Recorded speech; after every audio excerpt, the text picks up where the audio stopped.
আমরা নিজেরা তুলসী মাতাকে প্রথম স্নান করে জল অর্পণ করি, মাতা হিসেবে আমরা পুজো করি, সেই মাতাকে আমাদের অন্য একটি ধর্মের লোকেরা এসে সেখানে উপড়ে ফেলবে, আমরা চুপ করে থাকবো?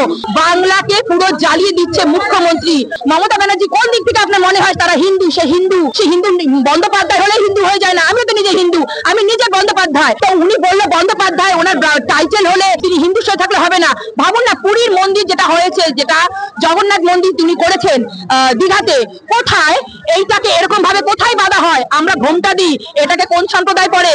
বুঝুন তিনি কোন সম্প্রদায়কে খুশি রাখার জন্য এটা করছে। বাংলায় আগুন জ্বালাচ্ছে শুধুমাত্র মমতা বন্দ্যোপাধ্যায় এবং তার অনুপ্রেরণায় এটা চলছে।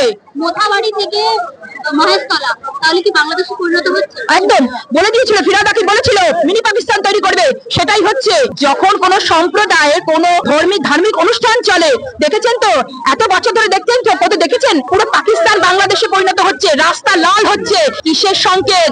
অশনি সংকেত দেখা দিচ্ছে বাংলায়।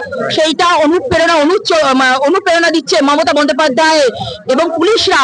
অবশ্যই মমতা বন্দ্যোপাধ্যায় ইনস্ট্রাকশন দিচ্ছে না, ইনস্ট্রাকশন তাদের কি দিচ্ছে? তোমরা ওখানে কাঠপুতুলে পরিণত হও, এবং পুলিশ কাঠপুতুলে পরিণত হয়েছে। আগামী দিনে হিন্দুদের শুধু ঘর বাড়ি নয়, সবকিছু বাংলার হিন্দুদের পুরো তিনি ছাড়কার করে ছাড়ছেন শুধুমাত্র ভোটের জন্য, নিজের ভোট ব্যাংক বাঁচাতে, শুধুমাত্র ভোট ব্যাংক বাঁচাতে মুসলিমদের তিনি এই জায়গা থেকে তিনি কোন রকম স্টেপ নিচ্ছেন। আমি ওখানে গিয়ে গ্রাউন্ড রিপোর্ট করেছিলাম, সেখানকার বাসিন্দারা একটাই ভয়ে আছেন যে ওনারা নিজেদের বক্তব্য পর্যন্ত রাখতে পারছেন। হ্যাঁ, তাদের ডাকা হচ্ছে, কারণ তারা জানে আপনি আপনার কাছে কথা বলবে, সত্যি কথা বলবে, আপনি চলে যাবেন, তারপর পুলিশ তো আসবে না, তাদের বাড়ির উপর একের পর এক অত্যাচার হবে, একের পর এক তাদের করা হবে। সম্মান তো এমনিতেই মেয়েদের তো এমনিতে সম্মান, 1000 টাকা দিয়ে যে তিনি ভিক্ষাবৃত্তি দিচ্ছেন, আপনি তো দেখতে পাচ্ছেন বাংলার পরিস্থিতি। আপনি এক জায়গায় কথা বলছেন, আপনাদেরকে সত্যি কথা বলতে আসবে কিসের সাহসে? কারণ পুলিশ তো কাঠপুতুলে পরিণত হয়েছে। পুলিশ কোনো সহযোগিতা করবে আপনার মনে হয়? কখনো করবে না। বাংলাকে পুরো জ্বালিয়ে দিচ্ছে মুখ্যমন্ত্রী এবং তার পুলিশ বাহিনী শুধুমাত্র কাঠপুতুলে পরিণত হয়েছে। অভিষেক বন্দ্যোপাধ্যায় ঘোষণা করেছেন যে ওখানে যারা হিন্দু দোকানরা যেগুলো ভাঙা হয়েছে তাদেরকে ক্ষতিপূরণ দেবেন। ক্ষতিপূরণ?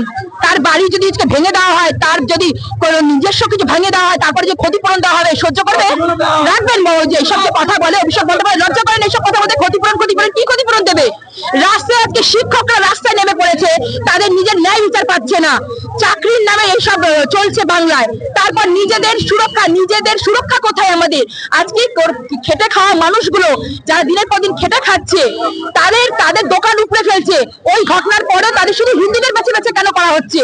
বুঝুন, এটা হচ্ছে গিয়ে তাদের একটা মৌখিক বলা যে আমরা ক্ষতিপূরণ দেবো। ক্ষতিপূরণে যদি সবকিছু হতো তাহলে অনেক কিছু হতে পারতো। ক্ষতিপূরণ কেন স্টেপ নেবে না? একের পর এক কেন বাংলায় ঘটবে এই ঘটনা? মুখ্যমন্ত্রী কেন জবাব দিচ্ছে না? তার মুখ কেন চুপ থাকে? কেন হিন্দুদের বেলাতেই অত্যাচার হয়, হিন্দুদের বেলাতেই কেন মমতা বন্দ্যোপাধ্যায় চুপ থাকে?